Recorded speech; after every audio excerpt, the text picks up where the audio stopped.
नमस्कार। प्रधानमंत्री नरेंद्र मोदी जब पहली बार सत्ता में आए थे 2014 में, तो उन्होंने नेबरहुड पॉलिसी थी, उसको काफी महत्व दिया और उन्होंने सबसे पहली जो अपनी फॉरेन विजिट की थी वो थी भूटान की। लोगों को याद होगा। और एक बार फिर प्रधानमंत्री भूटान पहुंचे हैं। भूटान से वापस आ चुके हैं अपने 2 दिन के दौरे पर। और सबसे बड़ी बात यह है कि भूटान में उनका रेड कारपेट वेलकम हुआ। उनको वहां के सबसे बड़े सिविलियन अवार्ड से भी सम्मानित किया गया। तो प्रधानमंत्री का अचानक भूटान जाना, और कुछ लोगों ने यहां तक कहा कि भारत में इलेक्शन अनाउंस हो चुके हैं, डेट अनाउंस हो चुकी हैं और आचार संहिता लागू हो चुकी है। प्रधानमंत्री अचानक कैसे भूटान पहुंच गए? तो ये अब अपने बात में बड़े मार्के की बात है। इस बारे में बातचीत करने के लिए मेरे साथ मौजूद हैं एक्स रॉ ऑफिसर एन.के. सूद साहब। स्वागत स्वागत है सर आपका। नमस्कार जी, बहुत बहुत शुक्रिया आपका।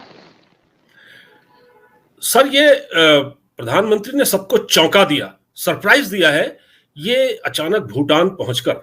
और ये विजिट हुई है उनकी 2014 के बाद, और बहुत ही मतलब उसको वहां का वेलकम किया गया और उनको हाईएस्ट सिविलियन अवार्ड जो है, देखिए भूटान ने सर इससे पहले किसी भी देश के प्रधानमंत्री या राष्ट्रपति को ये अवार्ड नहीं दिया। ये पहली बार हुआ है, ये भी मैं कहीं पढ़ रहा था। तो इसको कैसे समझा जाए, क्या कहा जाए इस बारे में? देखिए, ऐसा है, चाहे नेबरहुड पॉलिसी लगा लीजिए, चाहे आप बड़ी कंट्री लगा लीजिए, यूएस और रशिया लगा लीजिए, चाहे छोटी छोटी कंट्रीज है, सबकी अपनी अपनी इंपॉर्टेंस है। रशिया किसी पर्पज से इंपॉर्टेंस है, यूएस किसी पर्पज से इंपॉर्टेंस है।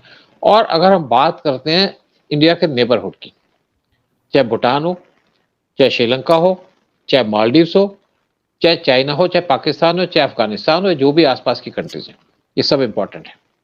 और जो छोटी छोटी कंट्री हैं ये ज़्यादा इंपॉर्टेंट है, क्योंकि ये इंडिया की सिक्योरिटी के लिए बहुत ज़्यादा असेंशियल है। देखिए, इंडिया का बहुत लंबा बॉर्डर लगता है पाकिस्तान के साथ, 3,323 किलोमीटर का। और चाइना के साथ भी हमारा बहुत लंबा बॉर्डर लगता है, 3,000 से ज़्यादा जो किलोमीटर का बॉर्डर है वो डिस्प्यूटेड बॉर्डर है, और हमें वहाँ पे पूरा ध्यान रखना पड़ता है। फिर बांग्लादेश के साथ हमारा बॉर्डर लगता है 4,097 किलोमीटर का, सबसे लंबा बॉर्डर है। बांग्लादेश 3 तरफ से इंडिया से घिरा हुआ है, एक तरफ से सी में। और भूटान का बॉर्डर लगता है हमारे साथ 699 किलोमीटर का, छोटा बॉर्डर है। और ये लेकिन लैंडलॉक कंट्री है इंडिया और चाइना के बीच में। चाइना के साथ इनका बॉर्डर लगता है 470 किलोमीटर का। और अगर हम भूटान की बात करें तो जब 1971 में इंडिया ने बांग्लादेश को लिबरेट कराया और इंडिया ने बांग्लादेश को रिकॉग्नाइज किया, तो उस टाइम पे 3 हमारी स्टेट थी, हमारे नेबर थे। एक था नेपाल, एक था भूटान, एक सिक्किम। सिक्किम उस टाइम पे सेपरेट कंट्री थी। तीनों ने सबसे पहले उसको रिकॉग्नाइज किया। और भूटान सितंबर 1971 के अंदर ही यूएन का मेंबर बना था। और भूटान इंडिया की प्रोटेक्टोरेट स्टेट थी। सिक्किम भी थी। सिक्किम बाद में इंडिया से मर्ज हो गई, उसकी हम फिर कभी बात करेंगे क्यों मर्ज हुई, कैसे हुई। लेकिन भूटान की सिक्योरिटी और भूटान की फॉरेन पॉलिसी ये इंडिया काफ़ी हद तक कंट्रोल करता है। और यहाँ पे बड़ी बड़ी कंट्री, चाहे यूएस हो, चाहे रशिया हो, चाहे यूके हो, चाहे जर्मनी हो, चाहे कोई हो, यहाँ पे इनकी एम्बेसीज नहीं है, सिर्फ सिलेक्टेड कंट्रीज की एम्बेसीज है भूटान के अंदर, और वो भी इंडिया के अप्रूवल से। रिसेंटली यहाँ पे इसराइल की एम्बेसी खोली गई है, क्योंकि इसराइल इंडिया का एक बड़ा डिपेंडेबल पार्टनर है, और इसराइल इनके बॉर्डर का सेफगार्ड भी करता है इंडिया के साथ मिलकर के। लेकिन चाइना की जो नज़र है वो भूटान पे भी है।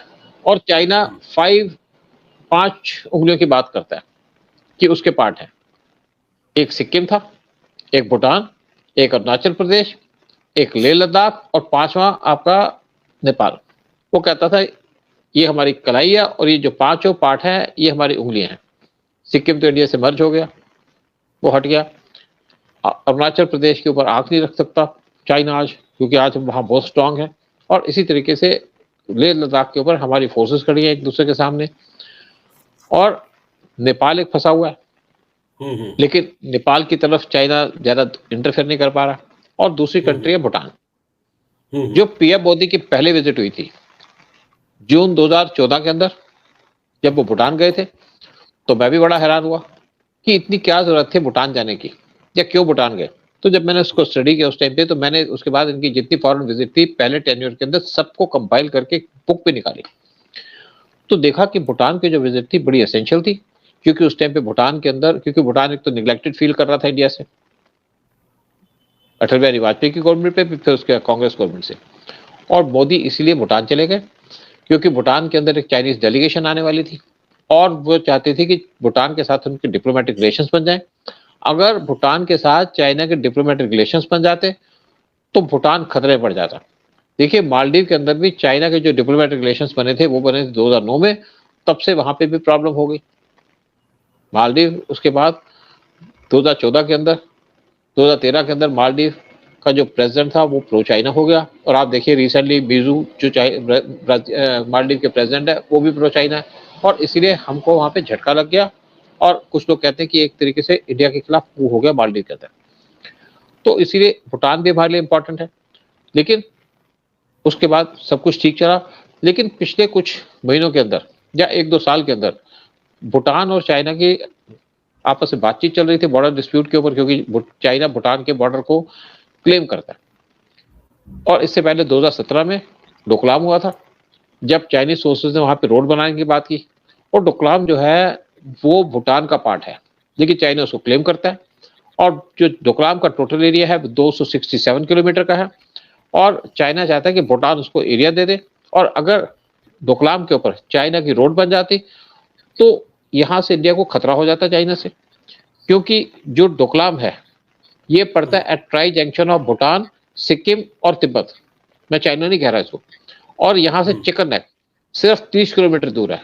तो अगर चाइना यहाँ पे रोड बना लेता और वो फायरिंग करता कभी भी लड़ाई होने के ऊपर, तो चिकन नेक यानी कि इंडिया के नॉर्थ ईस्ट को इंडिया की मेन लैंड से कट ऑफ कर सकता था। इसीलिए इंडिया ने उसको यहाँ पे रोड नहीं बनाने दिया। 73 दिन तक हमारा यहाँ पे स्टैंड ऑफ चला।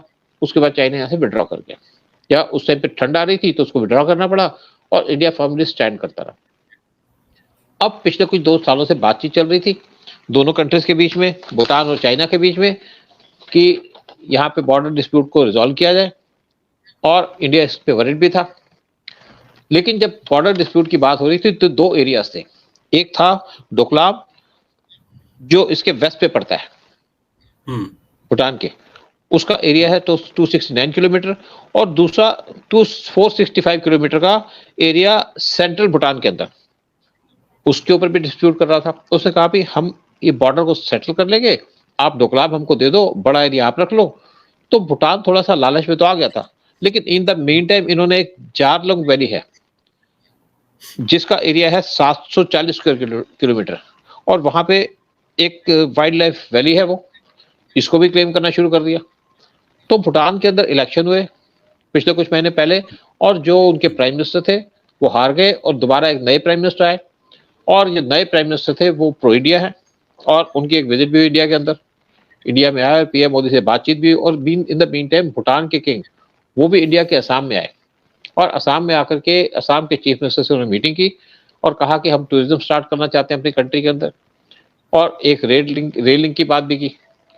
और इसी के बाद पीएम मोदी की विजिट हुई भूटान के अंदर, और ये विजिट बड़ी इंपॉर्टेंट भी है, क्योंकि एक तो चाइना जो एम्बेसी बनाने की कोशिश कर रहा था भूटान के अंदर वो डिस्कार्ड हो गई, और दूसरा इंडिया ने क्या किया कि एक रेल लिंक बनाने की बात की इंडिया से के असम से लेकर के भूटान के अंदर तक। इससे क्या है, भूटान के अंदर टूरिज्म बढ़ेगा और भूटान स्ट्रेंथन होगा।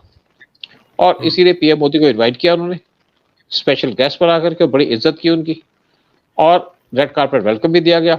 और इनको रिसीव करने के लिए वहां के प्राइम मिनिस्टर एयरपोर्ट पे आए, और साथ में इनके जो किंग हैं जिग्मे केसर नामग्याल वांगचुक, उन्होंने भी इनको अच्छा ट्रीटमेंट दिया। नेचुरली बात है, ट्रीटमेंट तो इंडिया को अच्छा से देते ही है वैसे भी।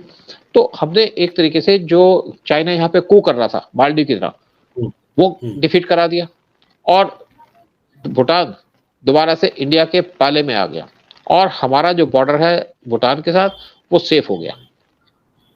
हमारी फोर्सेस भी खड़ी है भूटान के अंदर, और चाइना का जो डिजाइन था मालदीव की तरह भूटान को अपने कब्जे में लेने का, वो डिफीट हो गया। और इसलिए पीएम मोदी की जो विजिट है बड़ी इंपॉर्टेंट है। इससे पहले जो हमारे कोई प्राइम मिनिस्टर थे मनमोहन सिंह, वो गए थे भूटान के अंदर सार्क की मीटिंग के लिए। अदरवाइज हमारे कोई प्राइम मिनिस्टर भूटान जाना पसंद नहीं करते, पीएम मोदी हर एक जगह चले जाते हैं जहां पे इंडिया का इंटरेस्ट हो। जैसे आपने कहा दिल्ली के इंडिया के अंदर इलेक्शन चल रहे हैं और पीएम मोदी भूटान चले गए, इसका कोई पॉलिटिकल बेनिफिट नहीं है, लेकिन इसका एक नेशनल बेनिफिट है जिसके लिए पीएम मोदी भूटान गए थे और वो अचीव कर लिया उन्होंने। यानी कि भूटान को अपने पाले में ले आए और मालदीव की तरह जहां पे भूटान के अंदर चाइना कब्जा करना चाहता था या अपनी एंट्री करना चाहता था, उसको डिफीट कर दिया। तो सर इस पर अब आपको क्या लगता है कि जो चीन है, चीन की तो निगाहें इस पर लगी हुई है और डोकलाम में चीन ने जो किया वो भी हमको पता है, और ये कहते हैं कि भूटान का एक हिस्सा, जो डोकलाम का एक हिस्सा जो है इंडिया के अंदर है और दूसरा भूटान के अंदर है, तो चीन देखिए क्या चाहता है? देखिए चीन तो कहता है अरुणाचल प्रदेश भी मेरा है, चीन का क्या है, हम कभी अलग बात करेंगे। चीन क्यों क्लेम करता है अरुणाचल प्रदेश? जैसे मैंने कहा ना 5 फिंगर, ये चीन का क्या है कि एक्सपेंशनिस्ट पॉलिसीज हैं। साउथ चाइना सी के अंदर चीन सबको ही तंग कर रहा है, लेकिन इंडिया को अगर चीन को काउंटर करना है, ऐसे काउंटर नहीं कर सकते। जैसे आप पाकिस्तान की बात कीजिए, पाकिस्तान क्या कहता था, कश्मीर कश्मीर कश्मीर। जब से इंडिया ने पीओके का नाम लेना शुरू कर दिया, पाकिस्तान की तूती बंद हो गई। और अगर हम चीन को काउंटर करना है तो हमें कुछ अपनी पॉलिसीज चेंज करनी पड़ेगी। हम क्यों नहीं बात करते कि चाइना को कहें कि लीव अक्साई चीन, और दूसरी बात हमको कहना होगा चाइना को या पूरे वर्ल्ड को, Tibet is not part of China. क्योंकि अगर चाइना कोई एग्रीमेंट करके पीछे हट जाता है तो हम क्यों नहीं कह सकते ये? क्योंकि अटल बिहारी वाजपेयी का बड़ा ब्लंडर था जब उन्होंने तिब्बत को कह दिया कि इस पार्ट ऑफ चाइना, और लेकिन जब चाइना अपने वादों से मुकर जाता है तो हमें भी मुकरना पड़ेगा और मुकरना चाहिए। इसके ऊपर कहेंगे तो हम अलग से वीडियो भी बना सकते हैं।